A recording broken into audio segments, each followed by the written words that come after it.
Good day, everyone. Welcome back to another learning experience with me, your host for today, Robert L. Basile Jr., and my partner, Ezra Opina.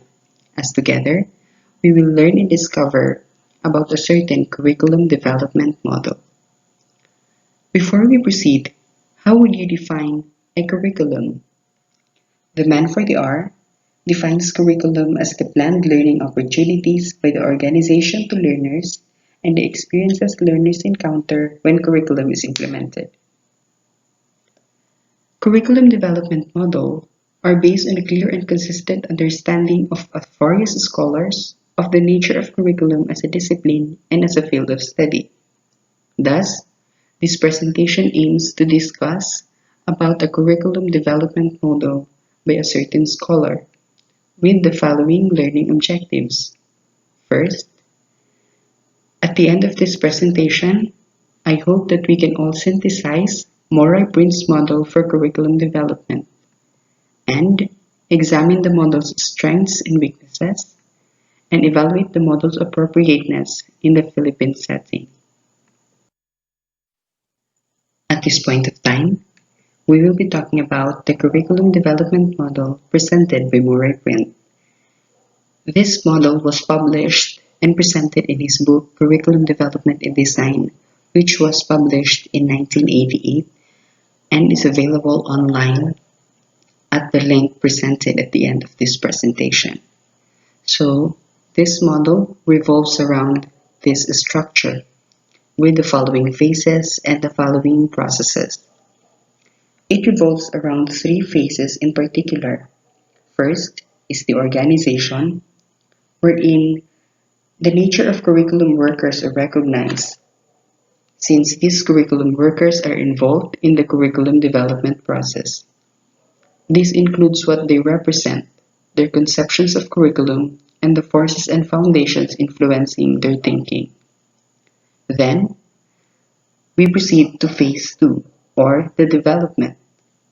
It pertains to developing the curriculum following a cyclical process, beginning with situational analysis, then aims, goals, and objectives, followed by content, learning activities, and ends in instructional evaluation before continuing with situational analysis again. Last phase is the application.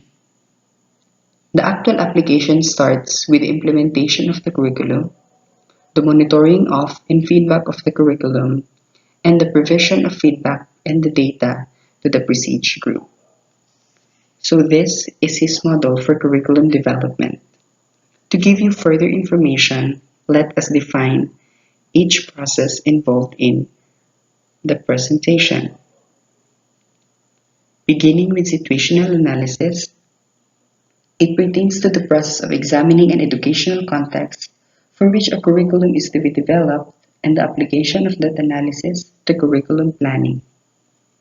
Then, we proceed to aims, goals, and objectives. Aims are the general statements of curriculum intent, while the goals are the relatively specific and precisely worded statements of curriculum intent and are derived from aims, while the objectives are the statements of learner's intent designed to bring out change within the learner.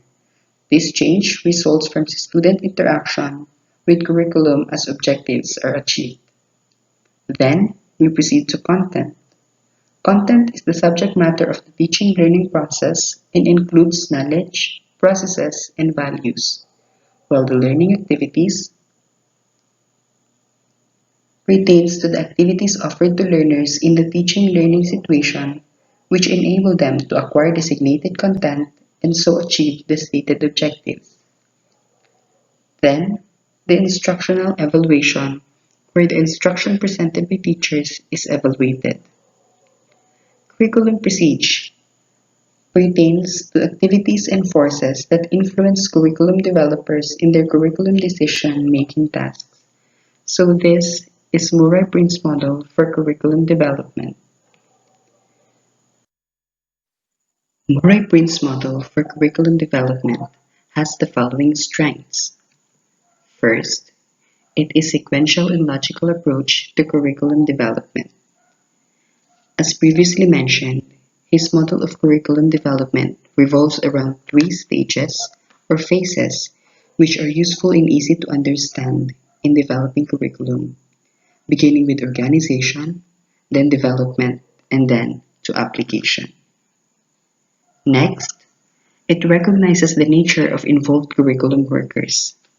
As previously mentioned in Phase 1, curriculum workers are organized in such a way that they are known for what they represent, for their conceptions of curriculum, and the forces of foundations they have regarding their thinking of curriculum. Further,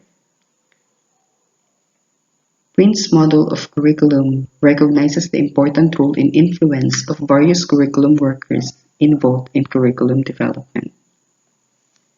Next, it embraces the principles of cyclical and dynamic models. The principle of cyclical model is seen in his model, wherein curriculum development starts with situational analysis, then the formulation of aims, goals, and objectives, before the content, the learning activities, the instructional evaluation, before returning to the situational analysis again.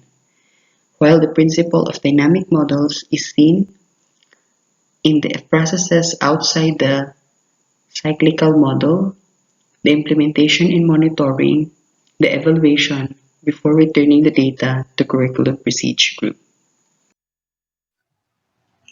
In addition, Prince's model embraces the principles of cyclical and dynamic models. Now, what are cyclical and dynamic models? Cyclical models is prescribed as cyclical or continuous process of curriculum development. Cyclical models usually start with situational analysis that serves as the basis for all the succeeding process. And in dynamic models, curriculum is not considered as linear or sequenced. It can start with any element and proceed in any order. And next, in Prince's model, it includes instructional evaluation, monitoring, and feedback system in the process. And lastly, it can be used in any level of curriculum development, whether in local, college level, or national. Now let's discuss the weaknesses in Murray-Prince model. First, it is not clear where the philosophy of the institution and the philosophy of the curriculum will come into play. Second, it has a weak link between curriculum presage and situational analysis. And third, it lacks the contextualization of curriculum. Now, this may happen if the process starts from the national and the curriculum developed therein is handed down to local schools without the representation of the latter during the development process. The result would be a curriculum that is foreign and irrelevant to students. Furthermore, it assumes that all teachers and developers understand curriculum theory and elements. And lastly, Prince's model lacks the reflection of reality.